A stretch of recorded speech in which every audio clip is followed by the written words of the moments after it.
2466 del 2025, que dispone de, entonces la reforma laboral para el ejercicio de todas las actividades y relaciones contractuales de carácter laboral en adelante, de bastante importancia y de bastante rigurosidad para el manejo dentro de nuestras empresas y dentro de nuestras relaciones laborales con nuestros empleadores. ¿Alguien me confirma, por favor, si pueden ver mi pantalla claramente, si me pueden oír claramente para poder proceder? Sí. Ok. Bueno, vamos a empezar. Les ruego vayan anotando sus preguntitas para poderlas resolver al finalizar, cuando la moderadora Laura nos autorice. Bueno, esperamos que sea entonces de su agrado la presentación. El pasado 25 de junio del 2025, el Gobierno Nacional sancionó la Ley 2466 del 2025, por medio de la cual se implementa una reforma laboral. Esta reforma laboral tiene unos objetivos muy claros y son los, digamos, los pilares fundamentales que nos trae esta reforma para establecernos en el ordenamiento jurídico, y es, en primera medida, promover el trabajo digno de las personas. En segundo lugar, fortalecer la estabilidad y la formalización del empleo, dado que dentro de nuestro medio hay una tendencia aún, a pesar de que estamos tan avanzados ya en tecnologías de la información y en celebración de documentos electrónicos inclusive, a todavía preservar ciertas tendencias informales dentro de las relaciones laborales, como lo son los contratos verbales, como lo son las relaciones laborales sin afiliación al sistema de seguridad y pensiones. Adicionalmente, también nos trae unas medidas para asegurar unas condiciones de equidad, igualdad, no discriminación dentro del ámbito laboral, ya que estamos también en una transformación social. Y además nos trae unas herramientas para que los organismos de control gubernamental propendan por esa vigilancia cercana a las entidades, a los empleadores, para que ejerzan control y vigilancia sobre todas y cada una de las empresas, para garantizar que esas relaciones laborales se den de la manera más correcta.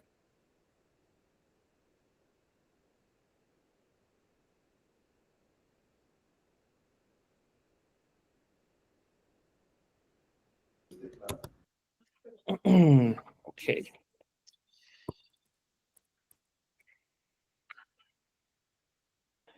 Ok, no sé qué pasó aquí, que no me cambia la presentación.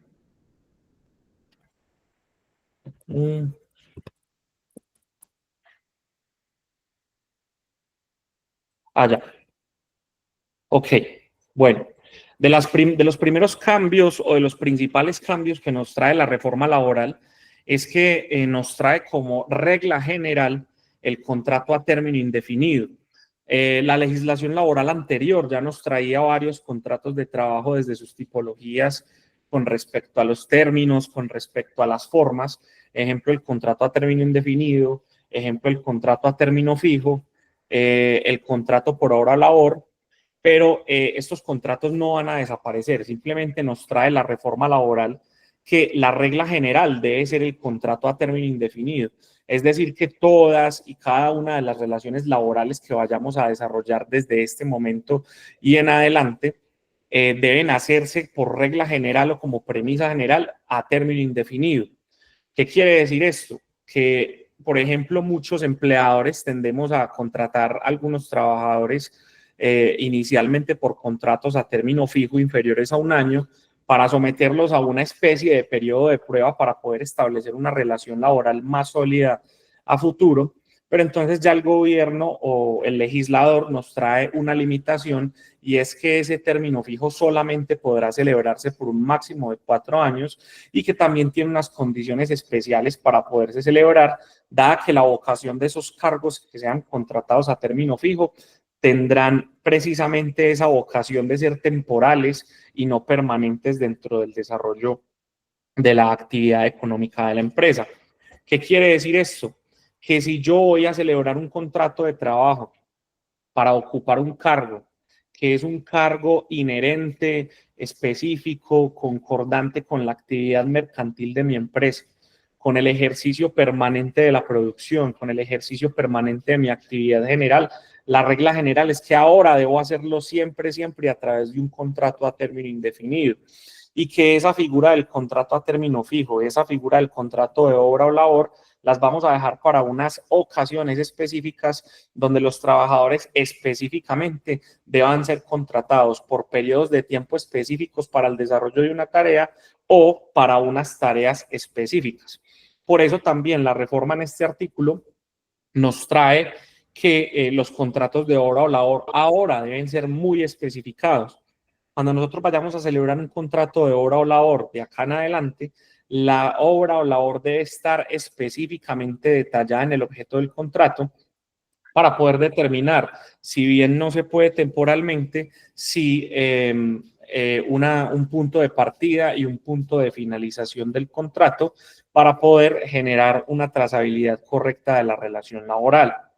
Eh, Ahora bien, esta norma nos trae un régimen, digamos, de adaptación a esta nueva regla general para la implementación del contrato a término indefinido, y es que para esta oportunidad o para esta modificación se debe hacer de aplicación inmediata.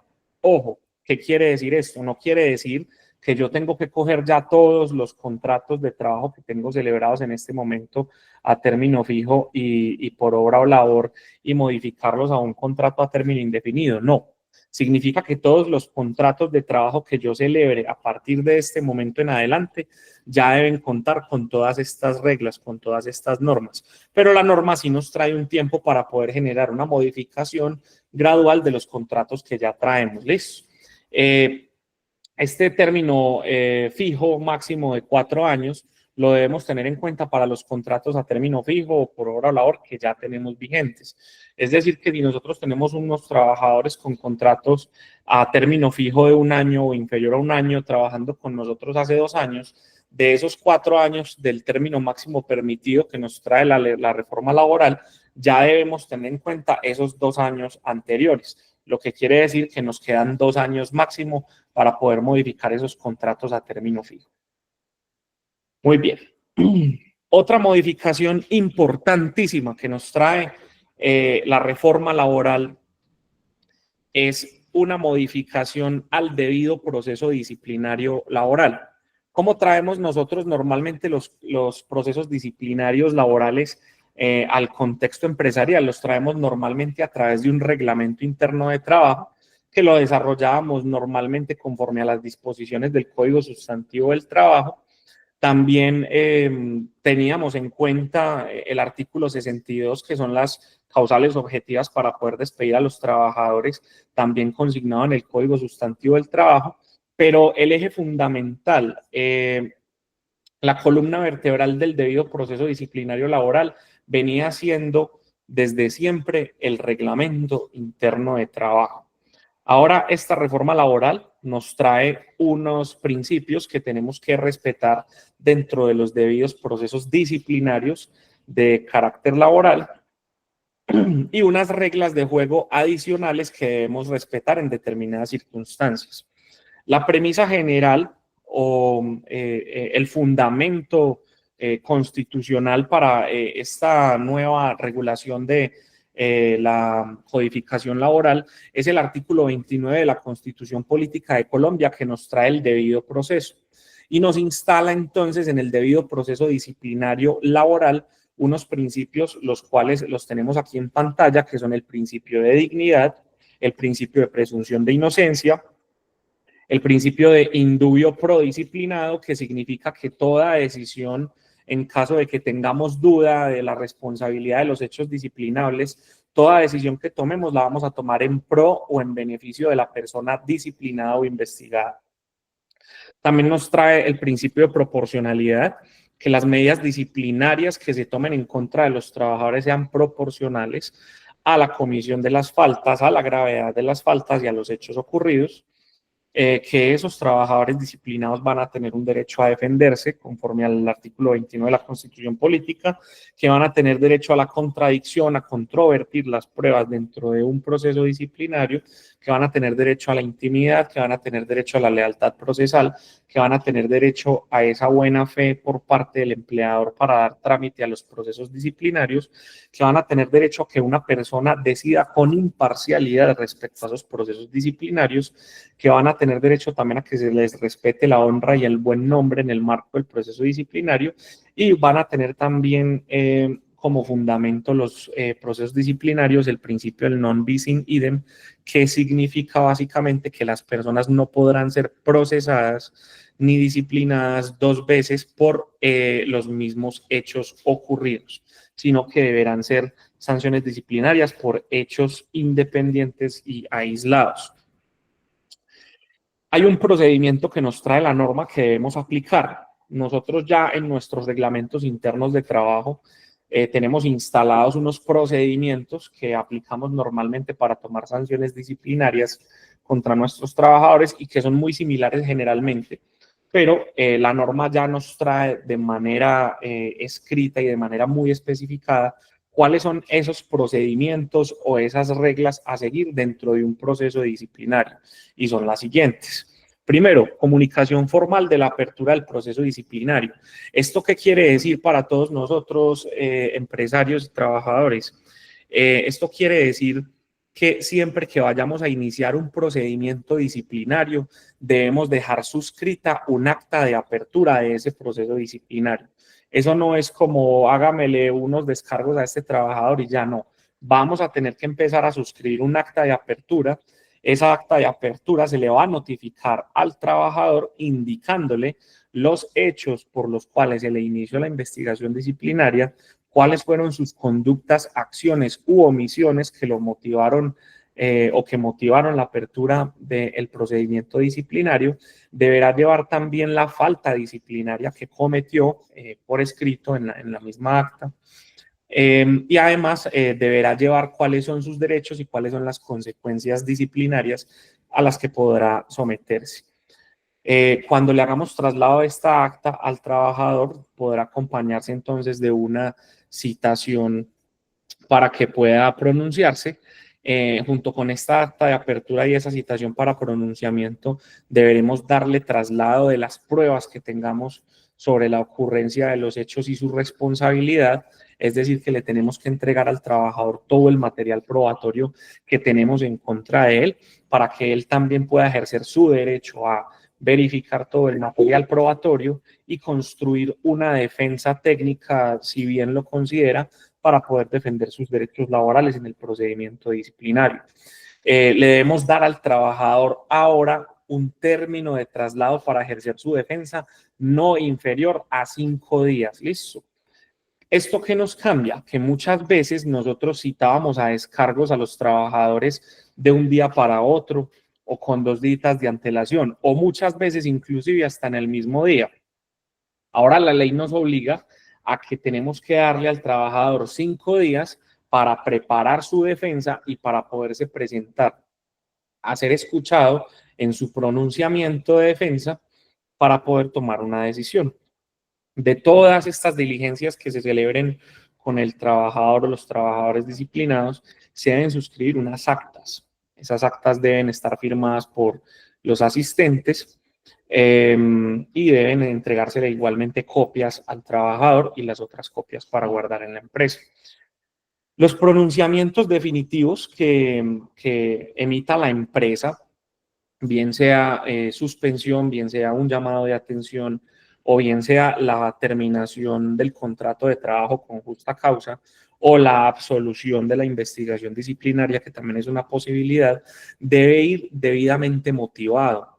¿Qué es debidamente motivado? Estos pronunciamientos deben ir basados en normas laborales, en normas del reglamento interno de trabajo y en un ejercicio de racionalidad y proporcionalidad que va en razón o en relación a la norma laboral, a la norma del reglamento interno de trabajo y a los hechos ocurridos que motivaron el inicio de la investigación disciplinaria.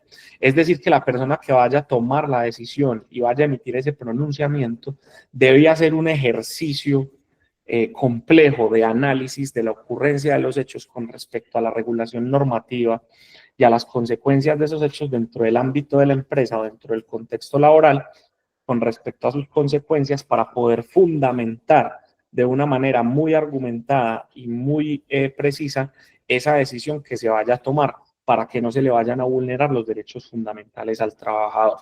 Igualmente, una vez emitida la decisión, ejemplo, una suspensión al contrato de trabajo, ejemplo, la terminación unilateral del contrato de trabajo con justa causa, nosotros le debemos dar ya mucho mejor, Juan. Uf, ya me siento distinto. Nosotros debemos darle la oportunidad al, al trabajador para poder impugnar esa decisión. Es decir, que le debemos dar al trabajador traslado del pronunciamiento definitivo y darle un término que podría ser de alrededor de 3 días hábiles para que pueda oponerse, obviamente de una manera motivada y argumentada, a la decisión tomada y nosotros podamos reconsiderarla. Recordemos mantener nuestros micrófonos silenciados, por favor, y las preguntitas al final. Adicionalmente a este procedimiento laboral, hay unas cositas que se añadieron. Debe realizarse siempre dentro de un término razonable en observancia del principio de inmediatez. Esto es, ejemplo, que si ocurrieron unos hechos disciplinables en el contexto laboral, vamos a poner un ejemplo, un ausentismo laboral el día 1 de julio del 2025, nosotros no vayamos a disciplinar a ese trabajador por allá el 15 de agosto o el 1 de agosto del 2025, aunque digamos en teoría todavía sigue siendo un término prudente. Pero el principio de inmediatez lo que nos dice es, si ocurrió la falta disciplinaria, trate de llevar a cabo esa investigación disciplinaria lo antes posible para que se conserve todo, se conserve incólume todo, primero que todo el material probatorio, en segundo lugar los derechos y garantías fundamentales del trabajador y también las garantías para que la empresa pueda ejercer esa facultad disciplinaria que tiene contra los trabajadores y que esas dilaciones temporales no vayan a propender también por la desaparición de los materiales probatorios, el olvido o el cambio de conducta comportamental, pues valga la redundancia, de los trabajadores en pro de una mejora y cuando ya ellos hayan mejorado, pues nosotros vamos a incurrir en sanciones disciplinarias de manera pues infundada. En caso de que haya trabajadores sindicalizados, estos trabajadores sindicalizados podrán comparecer a las diligencias a las que los citemos acompañado por uno o dos representantes del sindicato. Ese es otro derecho que nos trae la reforma laboral adicionado para los procesos disciplinarios. También, cuando nosotros vayamos a hacer las diligencias de descargos o las diligencias disciplinarias a través de medios digitales como este, nosotros debemos garantizarle al trabajador el acceso a que éste tenga los medios para acceder a estas diligencias. No es que yo sé que él tiene celular, yo sé que él tiene wifi en la casa, no. Nosotros debemos garantizarle al trabajador el acceso a que tengan los medios para poderse conectar a las diligencias. Si no es posible garantizárselos por nuestros propios medios, lo mejor es celebrar las diligencias de carácter presencial. Adicionalmente, la ley, la reforma laboral para estos procedimientos disciplinarios nos trajo unas ventajas para las micro y pequeñas empresas. Esto conforme al decreto 957 del 2019, la clasificación, pero son básicamente esas empresas que tienen menos de 10 trabajadores y a los trabajadores de los servicios domésticos que no vamos a tener que aplicarles toda esta normatividad del procedimiento o del debido proceso laboral como lo acabamos de describir, sino que bastará con escuchar al trabajador de manera previa y respetar garantías de defensa y debido proceso. Pero ojo con esto. Eso no significa que no tengamos que respetarles un debido proceso. Eso no significa que no tengamos que observarles garantías y derechos fundamentales conforme al artículo 29 de la Constitución. Entonces, ¿cuál es el consejo? Empresarios y directivos. Cuando nosotros tengamos una empresa pequeña con menos de 10 trabajadores, de todas formas, estructuremos dentro de nuestros reglamentos internos de trabajo.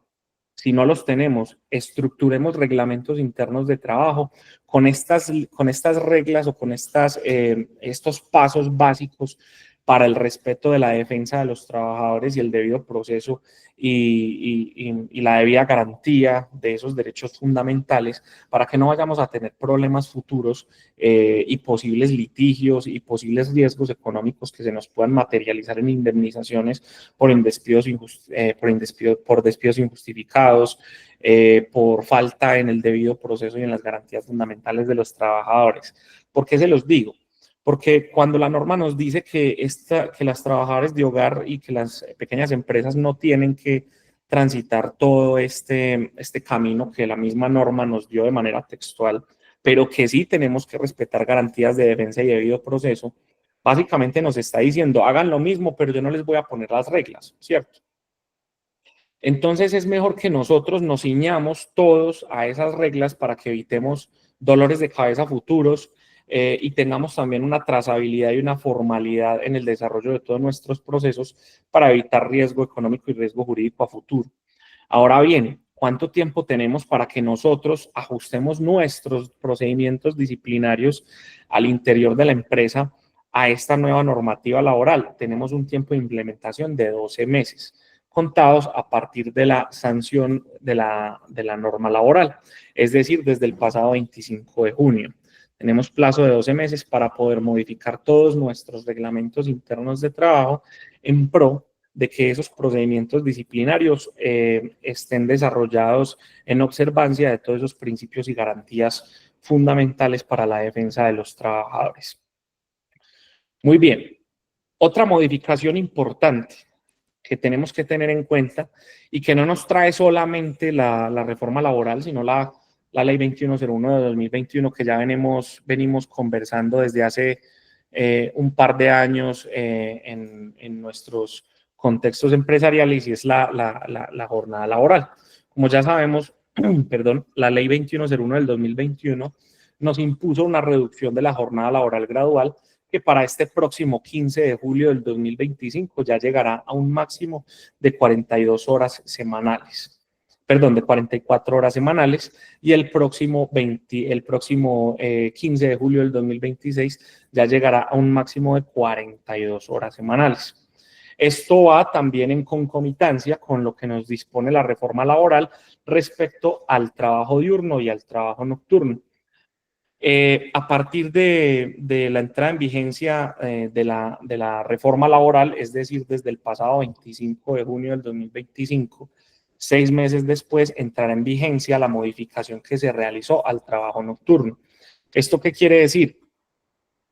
Que dentro de 6 mesecitos nosotros vamos a tener que empezar a pagar recargos nocturnos desde las 7 de la noche y no desde las 9 de la noche como lo veníamos haciendo o como lo venimos haciendo actualmente. El trabajo diurno se va a entender que empieza desde las 6 de la mañana hasta las 7 de la noche y el trabajo nocturno se desarrollará desde las 7 de la noche hasta las 6 de la mañana.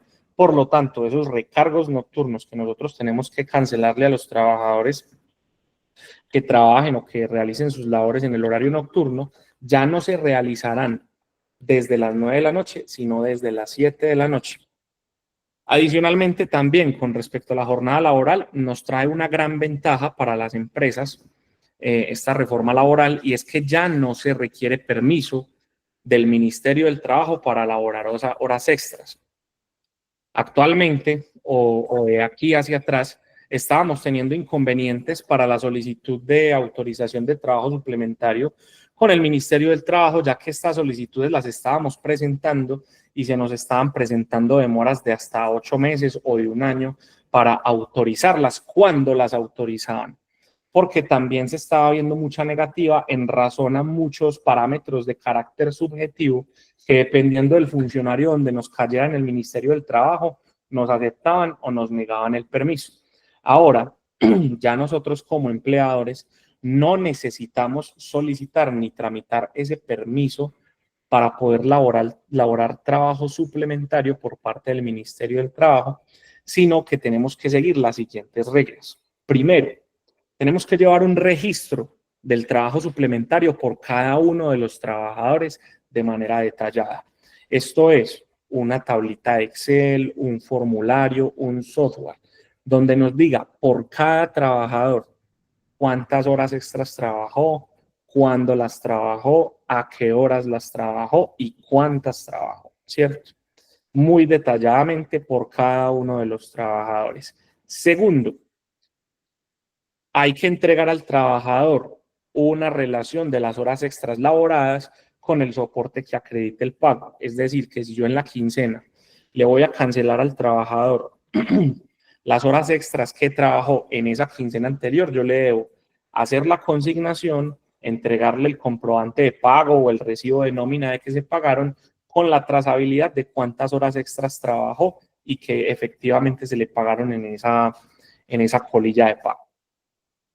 En caso de que nosotros no contemos con este registro que les acabé de decir y que no cumplamos con esa obligación de entregarle al trabajador esa trazabilidad del pago de horas extras, vamos a incurrir en sanciones por parte del Ministerio del Trabajo. Entonces, aquí, ¿qué fue lo que cambió?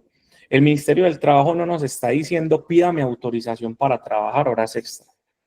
El Ministerio del Trabajo nos está diciendo trabaje horas extras. Eso sí, tenga una trazabilidad que cuando yo lo visite, usted me la tiene que demostrar. Y si no me la demuestra, yo le voy a poder a usted imponer sanciones por no seguir los lineamientos y las normas que le estoy imponiendo. Entonces, mucho juicio con esto. A partir de ahora, porque es de aplicación inmediata, esto no nos va a dar un régimen de transición, sino que es de aplicación inmediata, que tenemos que empezar a llevar ese registro de trabajo suplementario por cada uno de los trabajadores de manera detallada y empezar a hacer entregas al trabajador de esa relación de horas extras. Mucho ojo, hay muchos empresarios que por no hacer la liquidación de las horas extras conforme a derecho, por hacer algunos ahorros, por no aumentar la cotización en el sistema de seguridad social, salud y pensiones, también estamos incurriendo en unas faltas al cotizar, perdón, al reflejar esas horas extras en las colillas de pago como si fueran bonificaciones no salariales o compensaciones no salariales. Entonces, ahora que vamos a tener al Ministerio del Trabajo haciendo tanto control sobre las empresas, sobre las pequeñas y grandes empresas, para ver si estamos cumpliendo con estos lineamientos, vamos a tener que reorganizarnos. Entonces, esto es una invitación a que nos evaluemos y empecemos a tomar cartas en el asunto para que no nos vayamos a tomar por sorpresa una sanción más adelante. Hay un límite que son 2 horas extras diarias y 12 horas semanales. Hay unas excepciones que son el sector vigilancia y el sector salud, que tienen un régimen especial para el máximo de horas laborales semanales trabajadas. También nos trae un cambio con respecto a la remuneración en días de descanso obligatorio. Recordemos que la legislación laboral anterior nos dispone que tenemos que tener un día de descanso obligatorio a la semana, que si en el contrato de trabajo no se estipula que es un día distinto, se entenderá que es el domingo. Ese día de descanso obligatorio, que normalmente viene siendo el domingo, hasta ahora lo veníamos pagando con un recargo del 75% cuando lo laborábamos. Ahora esta legislación laboral nueva nos indica que esa remuneración por trabajar en días de descanso obligatorio va a aumentar al 100%. ¿Eso qué nos implica a nosotros? Que si nosotros vamos a poner a trabajar a nuestros muchachos y muchachas en horarios de descanso, llámese domingo o festivo, ya el recargo que les vamos a tener que pagar adicional no es del 75%, sino del 100%. Nos trae un régimen de implementación gradual similar al de la reducción de la jornada laboral, y es el siguiente. Para el 1 de julio del 2025, es decir, a hoy, desde esta semana, ya ese recargo no es del 75%, ya es del 80%. A partir del año que viene, el 1 de julio del 2026, ese recargo ya no va a ser del 75 ni del 80%, va a ser del 90%. Y finalmente, el 1 de julio del 2027, va a llegar este recargo por remuneración por trabajo en días de descanso obligatorio al 100%. ¿Eso qué quiere decir? Que si una hora de trabajo nos cuesta 20,000 pesos, ahora la vamos a tener que pagar a 40,000 pesos. Se paga la hora ordinaria más el recargo. ¿Listo? Adicionalmente, también esta reforma laboral nos trae una adición a las obligaciones especiales de los empleadores. Entre otras, trae unos cambios importantes respecto a las licencias remuneradas que ya vamos a detallar porque me parece un tema importante que ya lo vamos a detallar. Elimina elimina las barreras discriminatorias por asuntos de género, discapacidad y otras circunstancias, trayéndonos a colación unas normas generales sobre cómo manejar o sobre el desarrollo de políticas internas para evitar la discriminación por razón de género, por razón racial, por razón política y por otras circunstancias de enfermedades de salud mental, entre otras. Y también nos trae la implementación de unos beneficios para los trabajadores en situación de discapacidad, y es la obligación de que aquellas empresas que tengan más de 100 trabajadores y hasta 500 trabajadores tienen que tener empleados 2 trabajadores en situación de discapacidad. Las empresas que tengan de 501 trabajadores en adelante deberán tener un trabajador en situación de discapacidad por cada 100 trabajadores. Para poder implementar esta situación de la contratación de trabajadores en situación de discapacidad, la norma nos da 1 año. Entonces, recordemos esta regla. Si nosotros tenemos más de 100 trabajadores y hasta 500, tenemos que tener 2 trabajadores en situación de discapacidad por cada 100 trabajadores.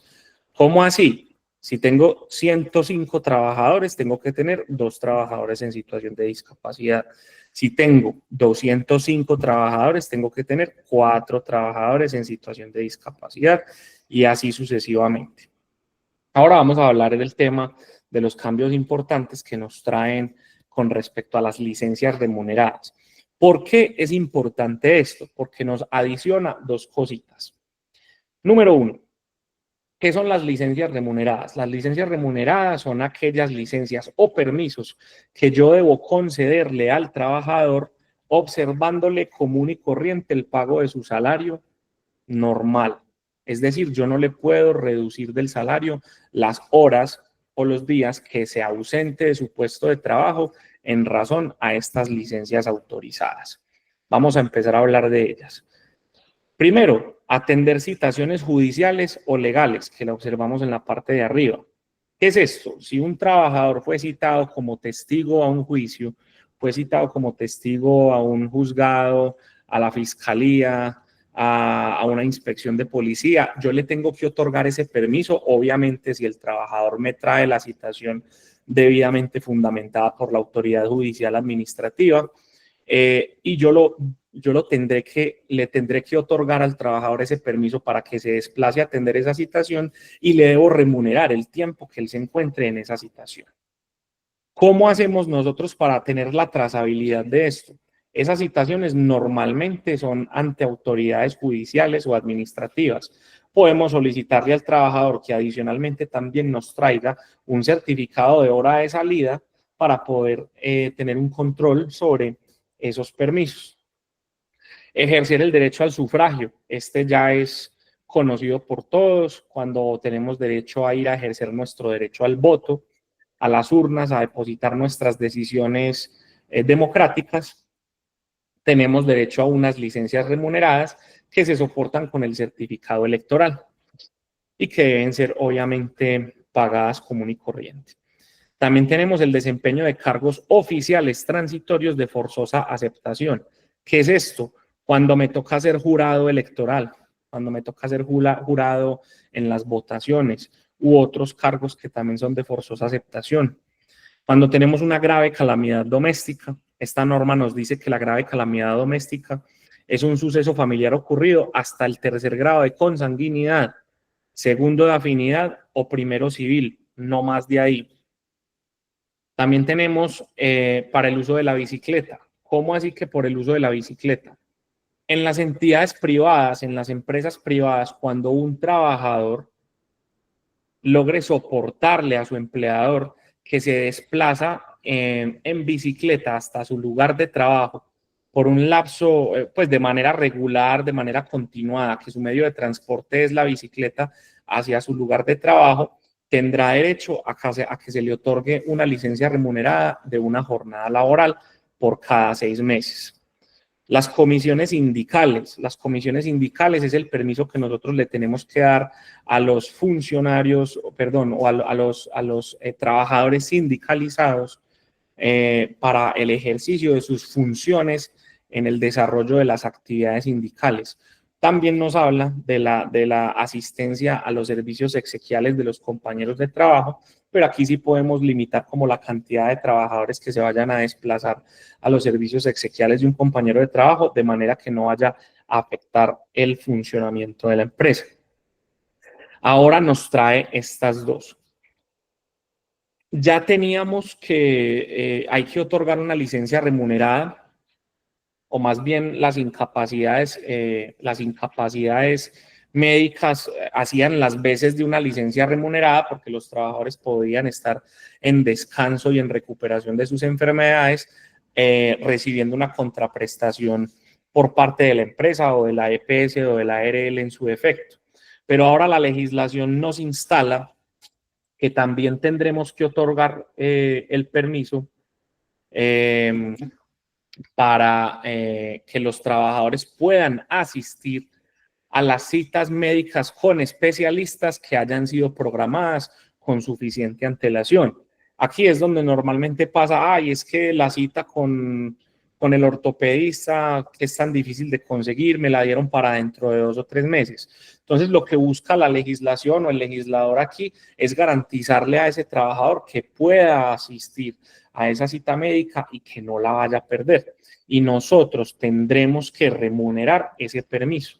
Ya no es que venga y me paga las 2 horas, entonces por la tarde, o venga y me las paga el sábado o se queda mañana, sino que ya nosotros tendremos que otorgar ese permiso para las citas programadas con suficiente antelación con especialistas y que se soporten con un certificado médico previo para que los trabajadores puedan asistir a estas consultas médicas con especialista y a las urgencias médicas. Y por último, nos trae también la asistencia a obligaciones escolares.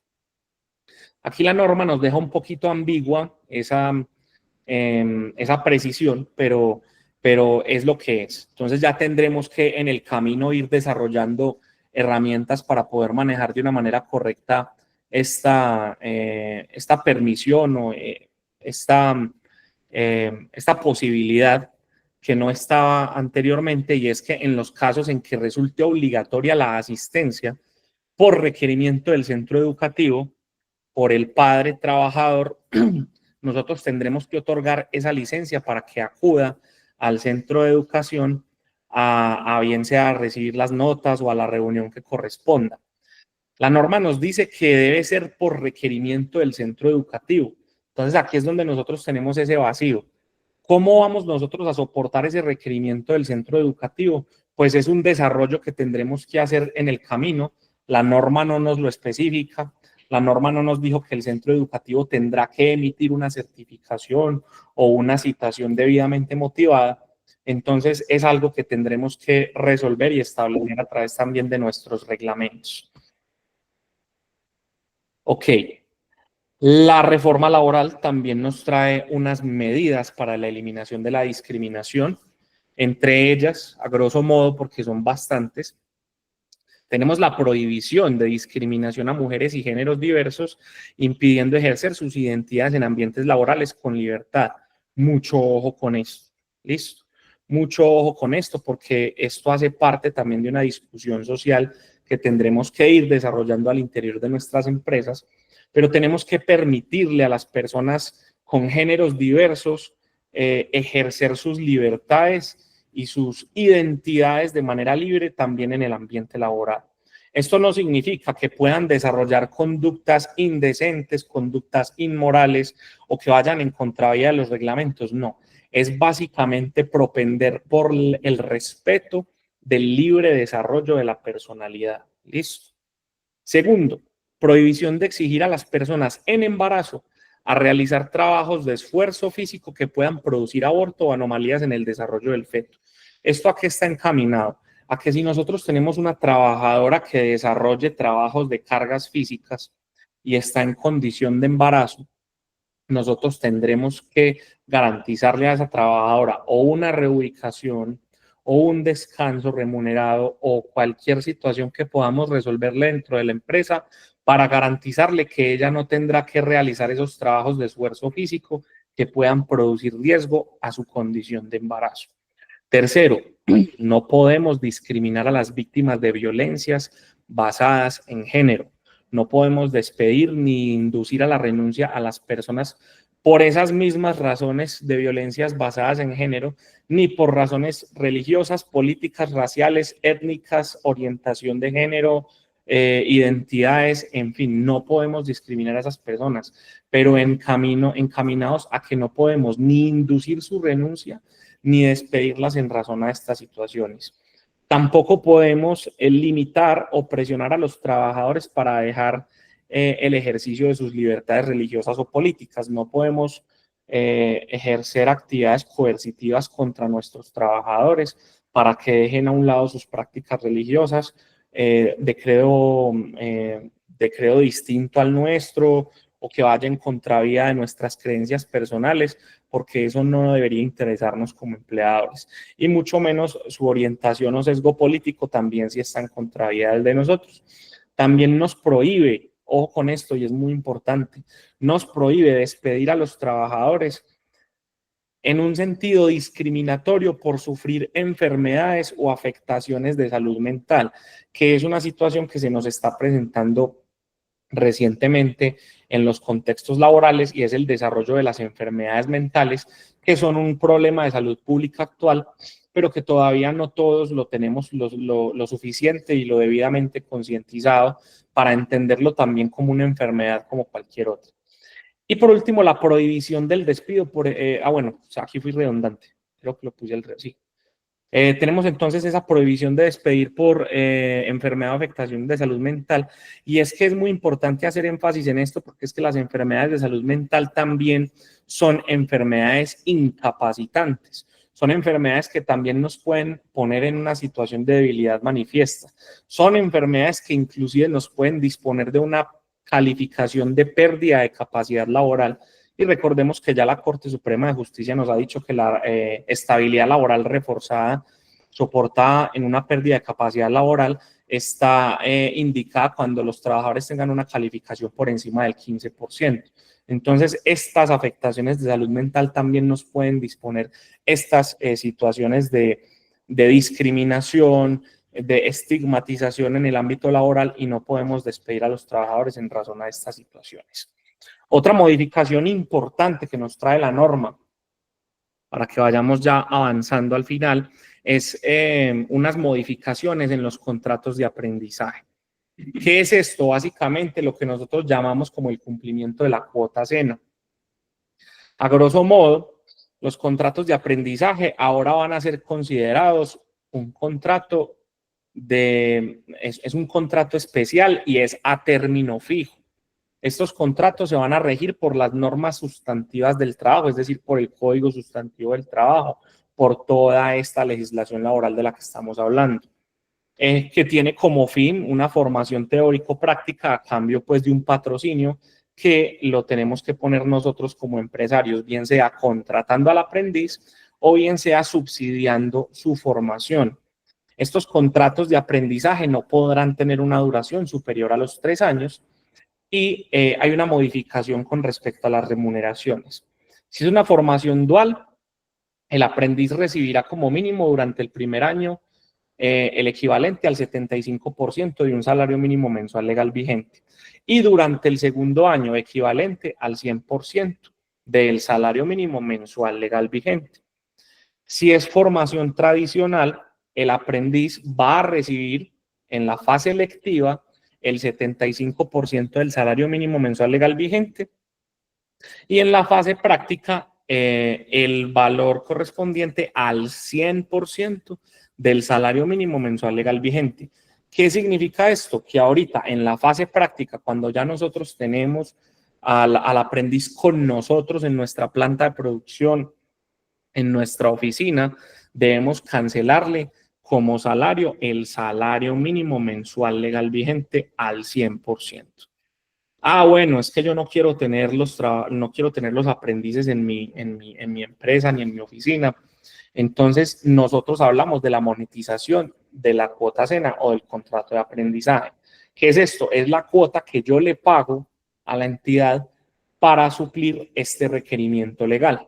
Y esta monetización o esta cuota que yo le tengo que pagar a la entidad es de 1.5 salarios mínimos mensuales legales vigentes por cada trabajador o por cada aprendiz que yo no tenga contratado. ¿Listo?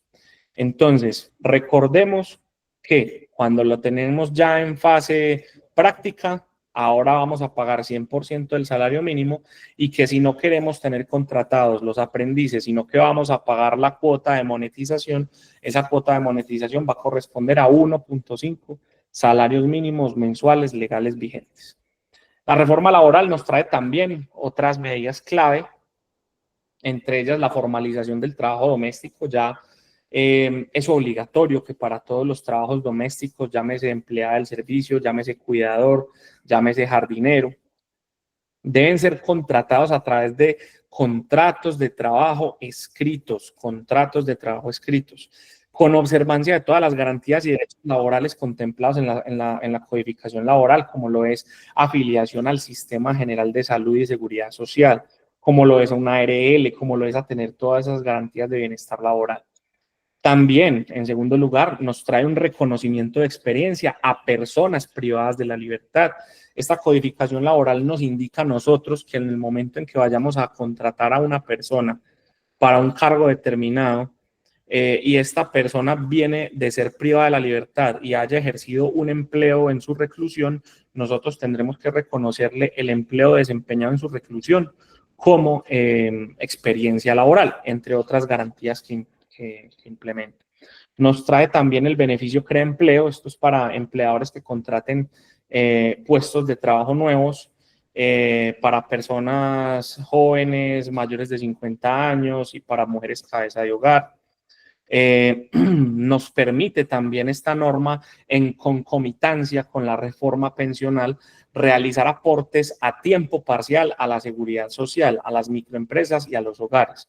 Las microempresas, conforme a la clasificación que mencionamos ahorita, ejemplo, podrán cotizar a trabajadores a tiempo parcial. Si un trabajador trabaja entre 1 y 7 días, podremos cotizarle a ese trabajador a la seguridad social, lo proporcional a una semana y así sucesivamente, para no tener que cotizar el mes completo si solamente va a trabajar con nosotros 3, 4 o 5 días.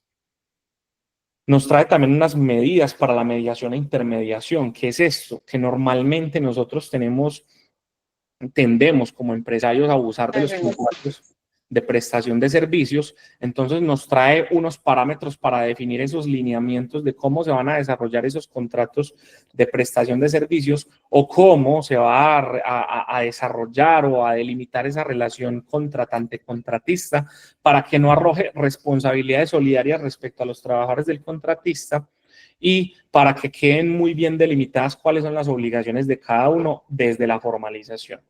También nos trae la posibilidad de la flexibilidad horaria para las personas que realizan cuidados de personas con discapacidad. Para las personas que son cuidadores de personas con discapacidad en sus hogares. Entonces nos trae esta norma que los empleadores podrán convenir con un trabajador que sea familiar cuidador de una persona en una situación de discapacidad, algunas medidas de flexibilización laboral en el horario o en su desempeño, ejemplo, como teletrabajo, entre otros, para poder propender por el cuidado de estas personas. Por último, nosotros les hacemos unas recomendaciones como empresa y es lo primero, ajustar y revisar los contratos de trabajo.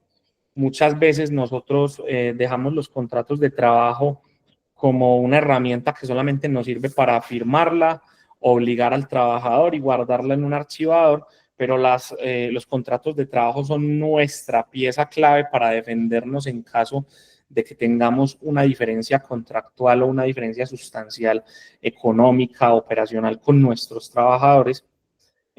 Por lo cual es indispensable que nosotros tengamos unos contratos de trabajo diseñados a la medida y a las necesidades de las empresas para propender por esa protección. Y máxime ahora que tenemos estas modificaciones y estas nuevas reglas de la reforma laboral, tenemos que tratar de ajustar esos contratos de trabajo antiguos y los que hagamos de aquí en adelante a estas nuevas reglas.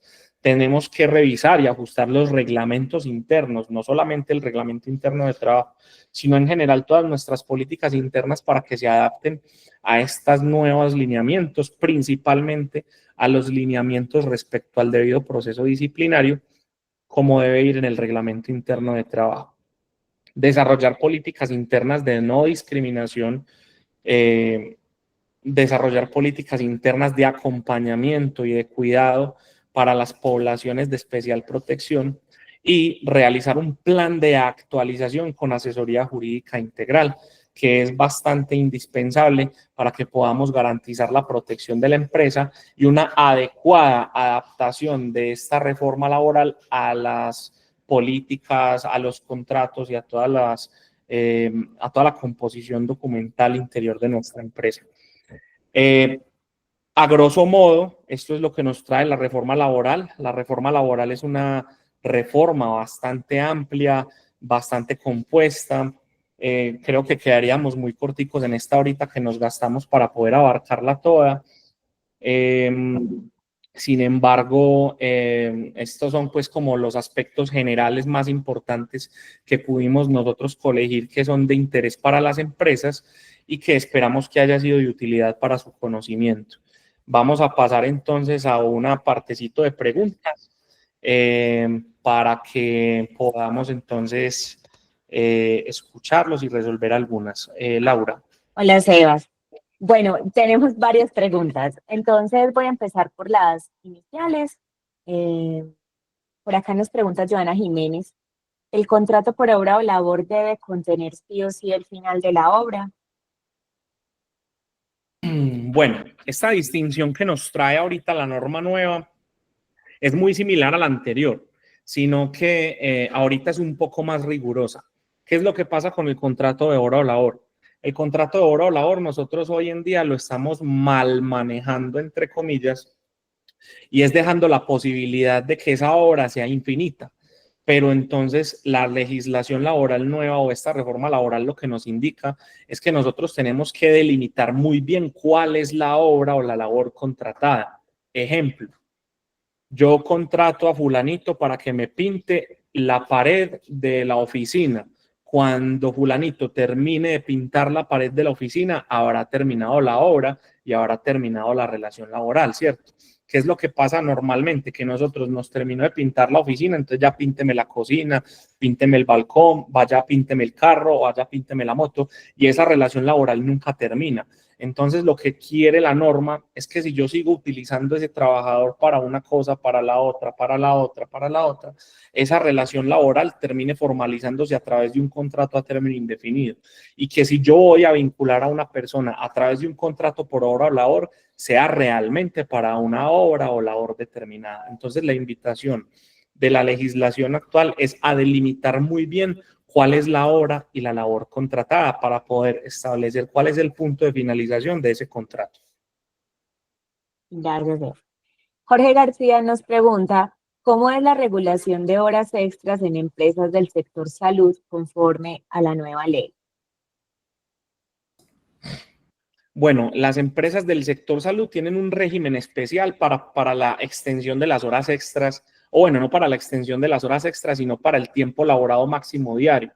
Ejemplo, podemos observar en los hospitales que las enfermeras, los médicos, todos trabajan turnos de 12 horas.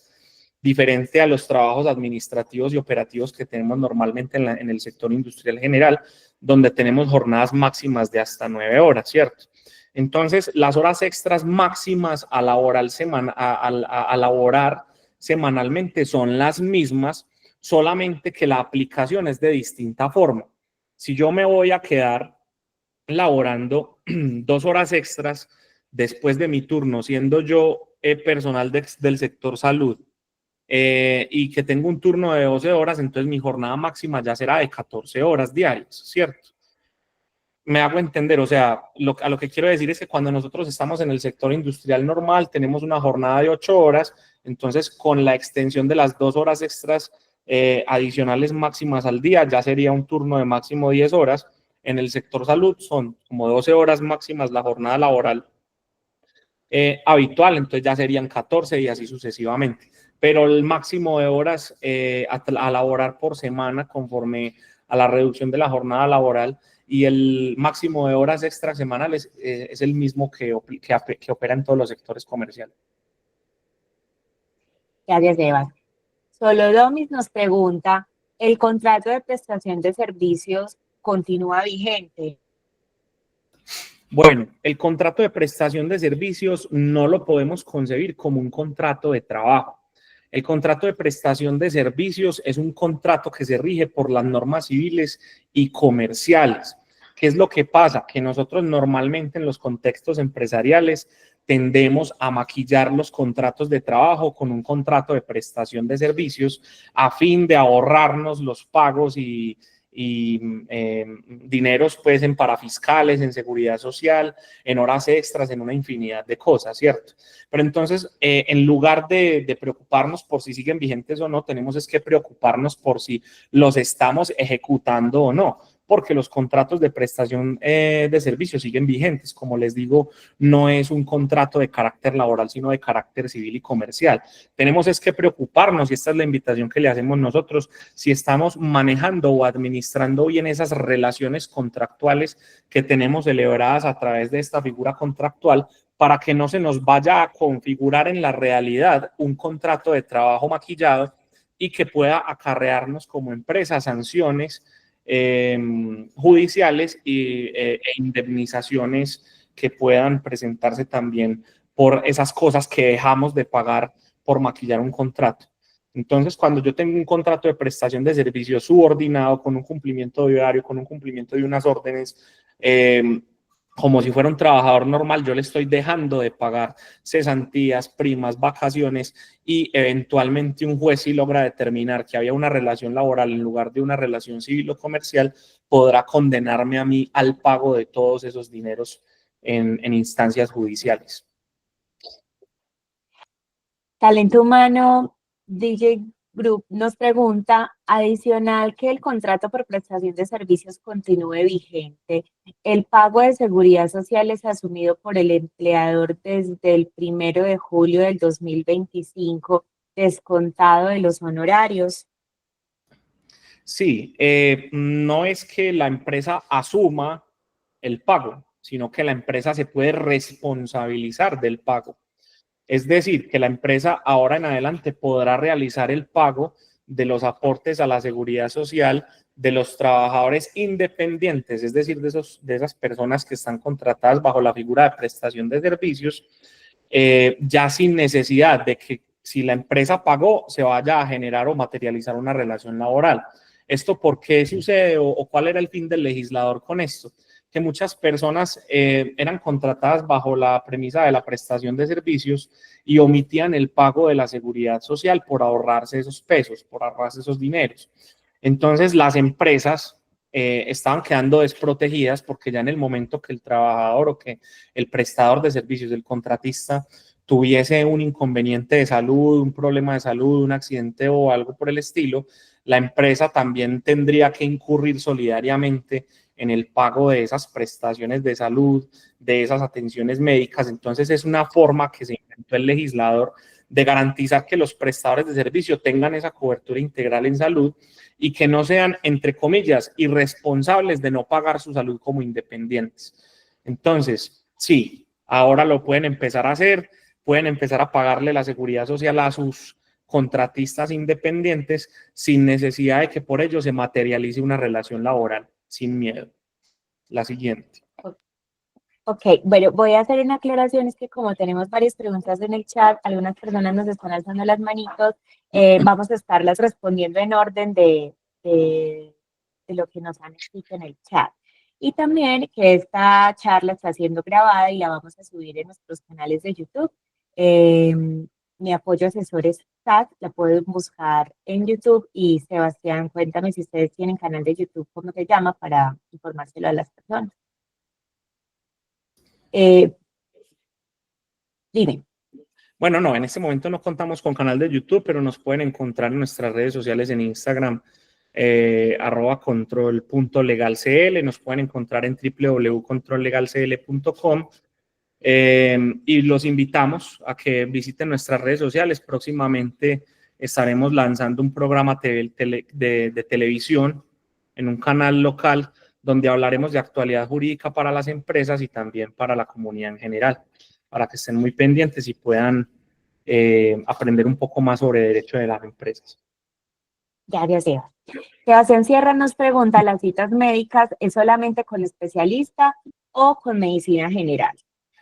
La norma, el artículo nos dice que es para consultas médicas de urgencias y para consultas médicas programadas con especialista.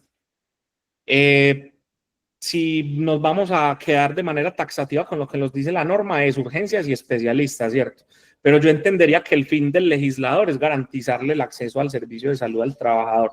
Entonces, yo sí hago la invitación de que en nuestros reglamentos internos de trabajo adaptemos cómo vamos a manejar los permisos para las citas con médico general, con odontólogo, con psicología, para que no vayamos a dejar nada en el limbo y ya después como que, ay, no, yo no sé si el trabajador me faltó, yo no sé si me debe 2 horas. Entonces es mejor dentro de nuestros reglamentos internos de trabajo desarrollar todos estos lineamientos para la administración de los permisos en el contexto laboral. Doris Adriana Uribe nos pregunta, ¿las calamidades domésticas y la duración de estas está sujeta a las consideraciones del jefe inmediato? ¿Esto queda igual o ya se establece un tiempo específico? Listo. La grave calamidad doméstica, la ley nos dice lo siguiente. El fallecimiento de un familiar de hasta 3er grado de consanguinidad, 2º afinidad y 1º civil.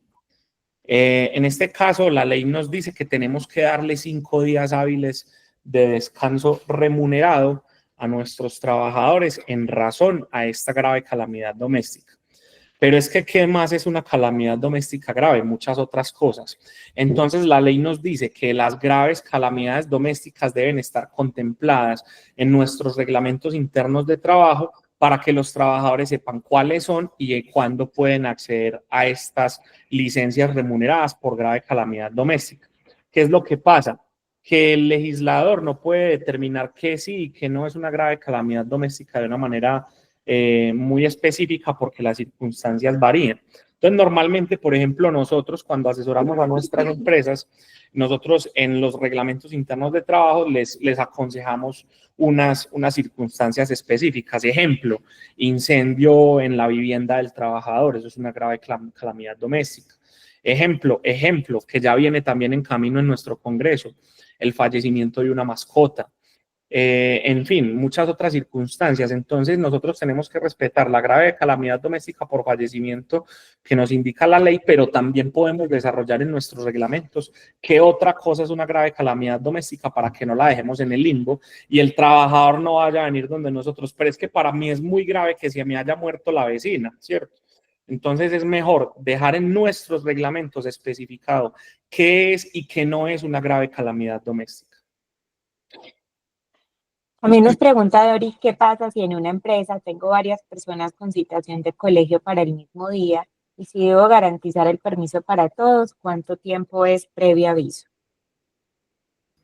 Bueno, la norma nos dejó un vacío ahí. Nosotros podremos hacer el desarrollo complementario a través de los reglamentos internos de trabajo primero para establecer qué es un previo aviso suficiente.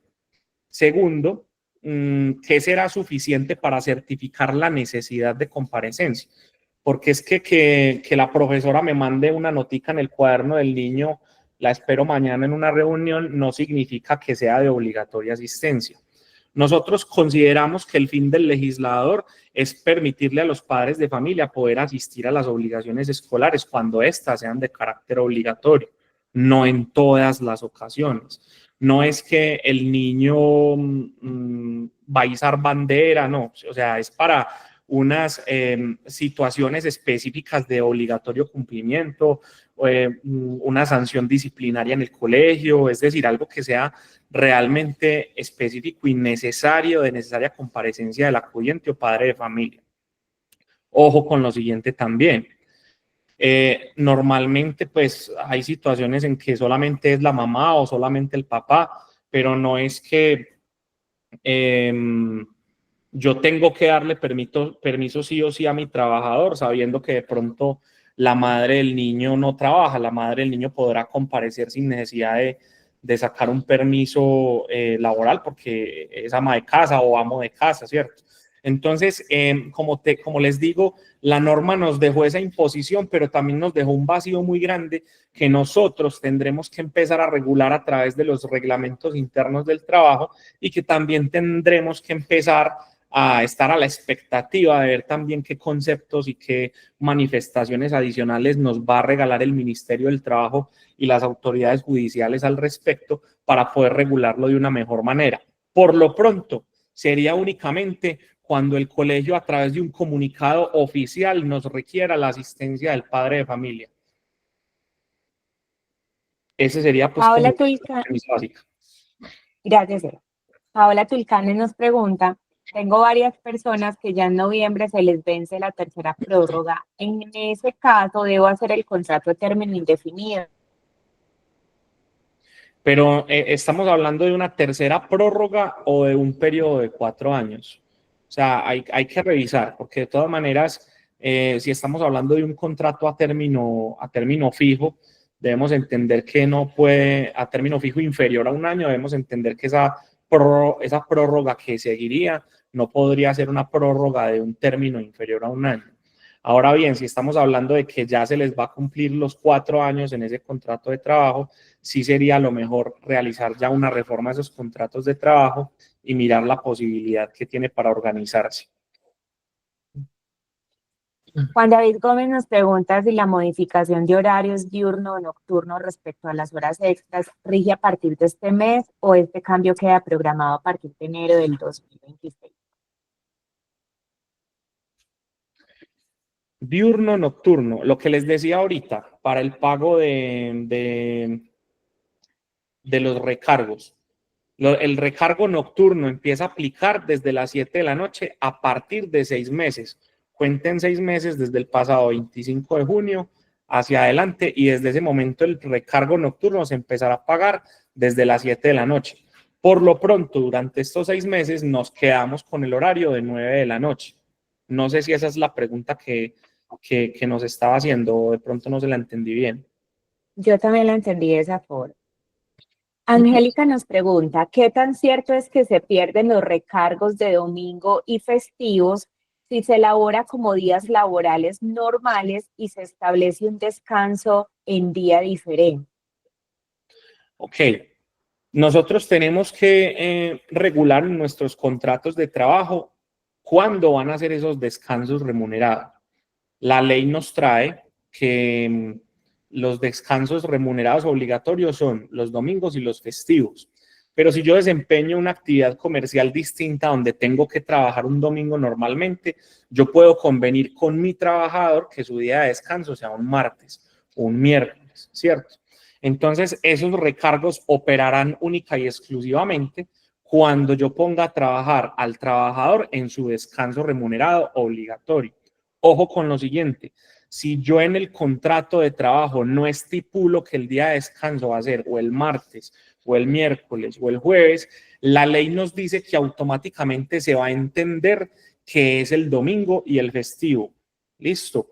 Entonces, ¿qué quiere decir esto? Que si yo en el contrato de trabajo no especifico qué día va a descansar, automáticamente se entenderá que es el domingo. Y cuando ese trabajador trabaje un domingo, así yo lo ponga a descansar en semana, tendrá derecho a los recargos y a las horas extras pues, que cause eventualmente.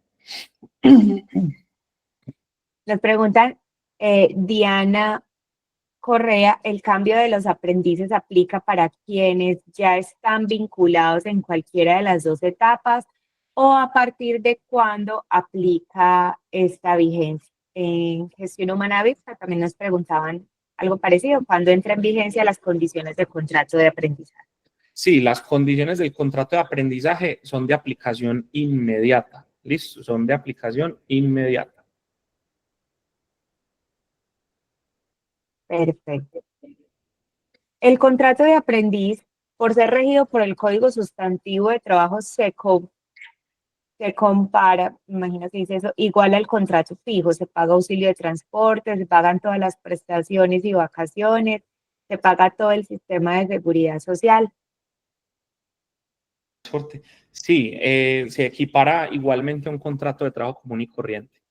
Entonces, inclusive nosotros invitamos siempre a que en los reglamentos internos de trabajo haya un apéndice para regular las relaciones contractuales con los aprendices, para que tengan también un régimen especial al interior de la empresa, pero ya la legislación nos está diciendo que todos estos contratos de aprendizaje se van a equiparar y se van a regular conforme a todas las normas sustantivas del trabajo. Por eso les aplica todas y cada una de estas disposiciones que acabas de mencionar.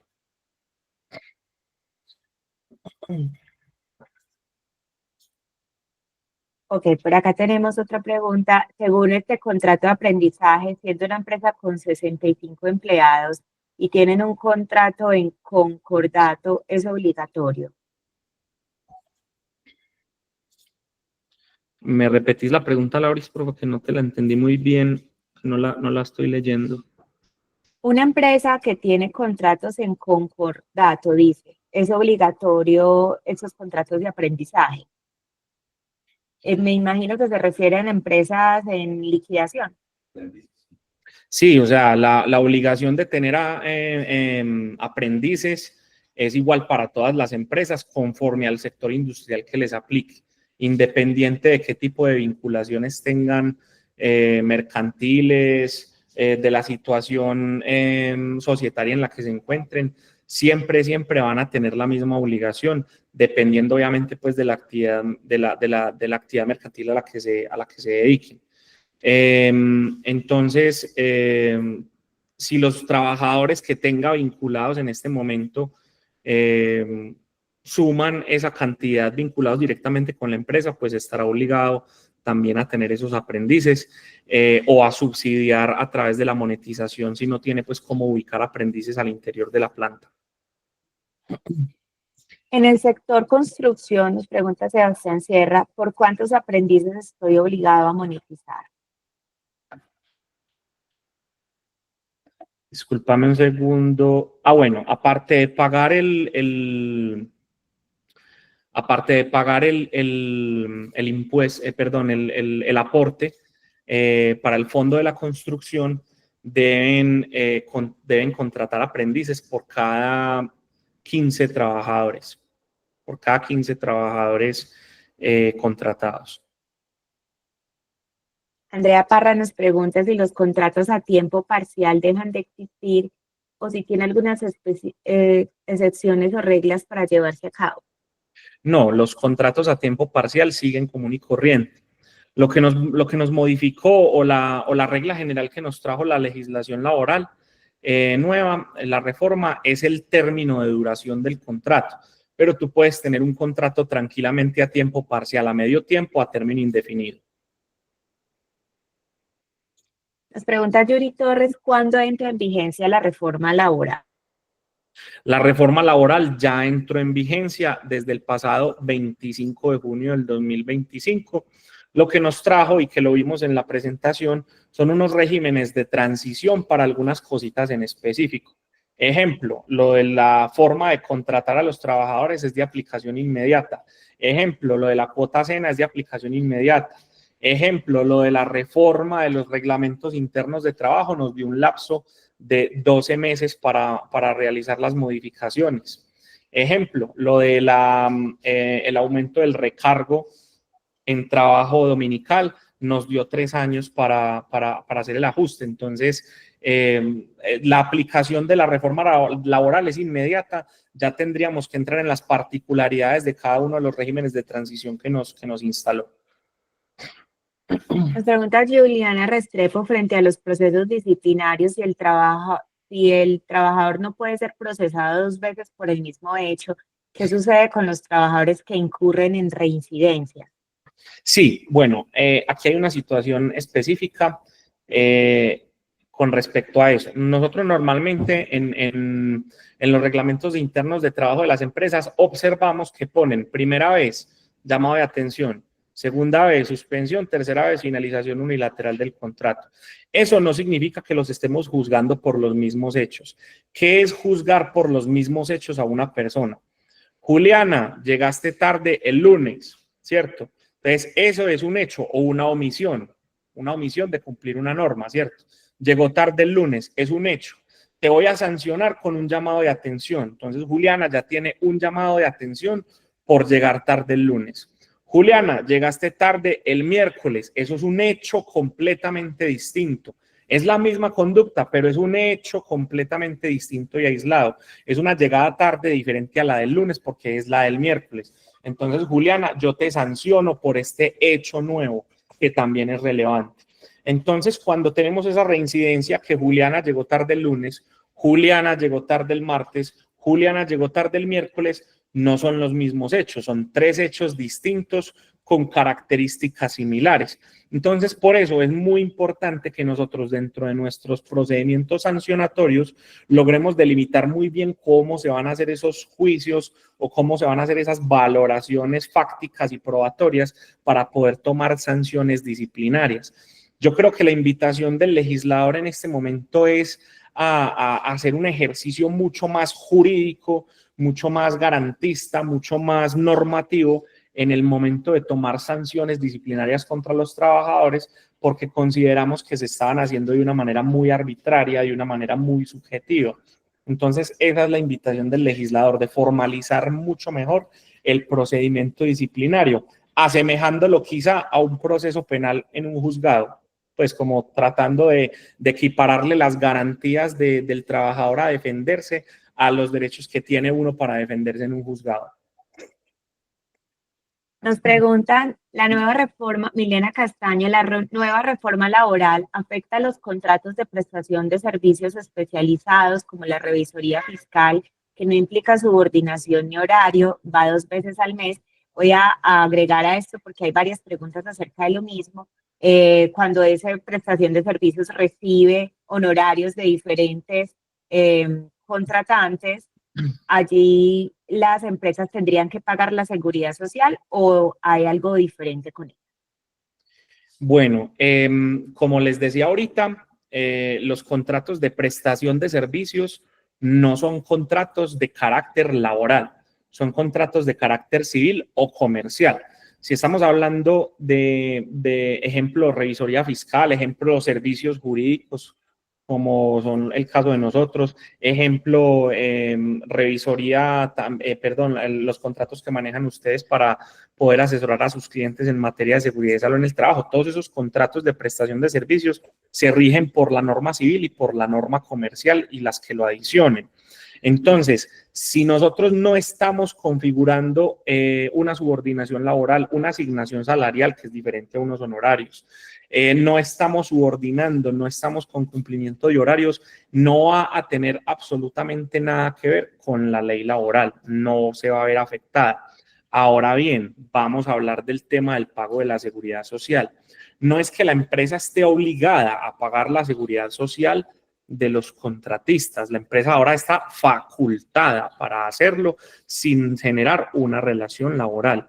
Entonces, la empresa quiere hacer el pago de la seguridad social como independiente de sus trabajadores independientes, es decir, de sus contratistas, lo puede hacer sin ningún problema. Ahora, es que mi revisora fiscal, pues obviamente yo le pido el certificado de la planilla del pago de la seguridad social para poderle pagar los honorarios. La revisora fiscal no está obligada a pagar seguridad social por mí, por él y por él y por él, no. la revisora fiscal tendrá que pagar su seguridad social como independiente conforme a sus ingresos para que no sea sancionada por la UGPP, pero con una sola planilla que porte bastará para poderle cobrar a cada uno de sus clientes por independiente. Sebas, una aclaración porque es una pregunta recurrente y es desde cuándo tienen que hacer las modificaciones a los pagos de los aprendices actuales que tienen, sea en etapa lectiva o en etapa productiva. De manera inmediata, o sea, a partir de este mes ya tienen que empezar a hacer de,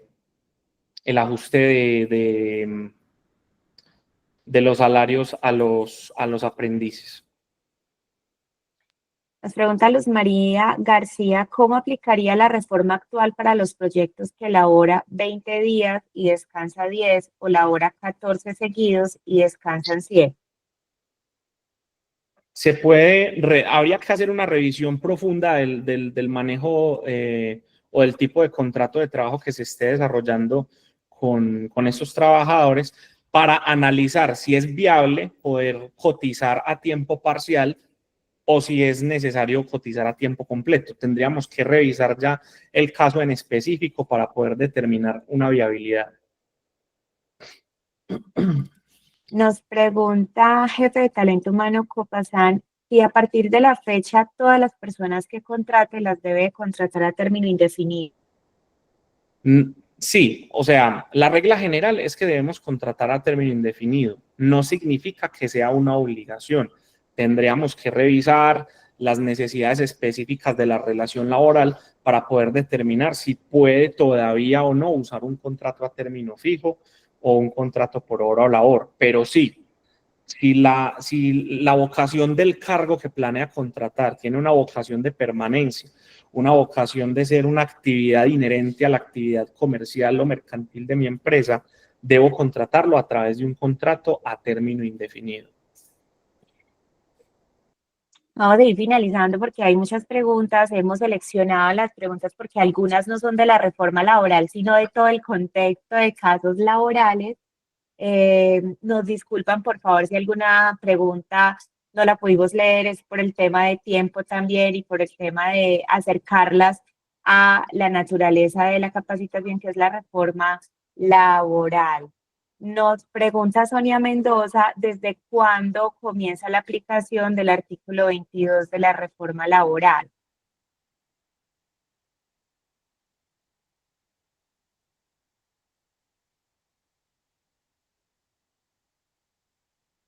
Bueno, el artículo 22 es con respecto a los internos de medicina. Este es de aplicación inmediata, es equiparable pues a los contratos de aprendizaje de la cuota cena. O sea, es una regulación específica que se hizo para los aprendices de medicina, los estudiantes de medicina de último año que entran al internado, van a tener una regulación similar a la de los aprendices del SENA. Entra pues en vigencia inmediata. Sebastián, muchísimas gracias. Muchas gracias por llegar hasta aquí en esta charla. Yo creo que nos falta mucha tela por cortar y poco a poco podemos ir resolviendo como esas dudas por medio de control legal. Sebastián, tú les tienes una invitación. Sí, nosotros a todos los empresarios aquí presentes, también acá hay varios de nuestros clientes, personas que ya conocemos, a esas personas que ya nos conocen y que trabajan con nosotros, ya les enviamos el comunicado, es una invitación a que programen con nosotros una auditoría para poder hacer ajustes a esta nueva legislación laboral. A quienes no nos conocen y no han trabajado con nosotros, es una invitación a que nos contacten en estas líneas que están viendo en la pantalla. Por WhatsApp, por correo electrónico, por nuestra página web, para que puedan agendar una cita de diagnóstico completamente gratuita para poder determinar el estado jurídico de sus empresas y puedan propender por un desarrollo y una formalización y una adaptación a esta reforma laboral de una manera mucho más adecuada. Quedamos abiertos a resolver las dudas y las necesidades que tengan con mucho gusto por aquí con nuestro equipo de trabajo. Sebastián, muchísimas gracias. Pueden ver esta grabación en nuestro canal de YouTube. En el chat les puse cuál es nuestro nombre de canal para que la puedan ver. Hoy en la tarde estaría colgadita y creo que podríamos programar más adelante una nueva capacitación ya de temas como puntuales, como contratación solamente o temas de horarios y demás. Muchísimas gracias por su participación y nos vemos la próxima semana. También tenemos charla abierta, siempre a través de este canal, de este mismo link. Tenemos charlas abiertas por parte de Mi Apoyo Asesores con diferentes temas. Y la próxima semana tendremos un tema dirigido discúlpeme por favor, al liderazgo. Se llama Liderazgo que Conecta, Inspirar, Motivar y Dirigir. Los esperamos a través de este mismo canal, a la misma hora, 8:30, el próximo viernes 11 de julio. Un abrazo para todos, muchísimas gracias. Muchas gracias por la atención y a ustedes por la invitación. Muchas gracias. Muchísimas gracias. Muchas gracias, feliz día. Gracias por tan excelente tema y por la invitación. Muchas gracias, feliz día.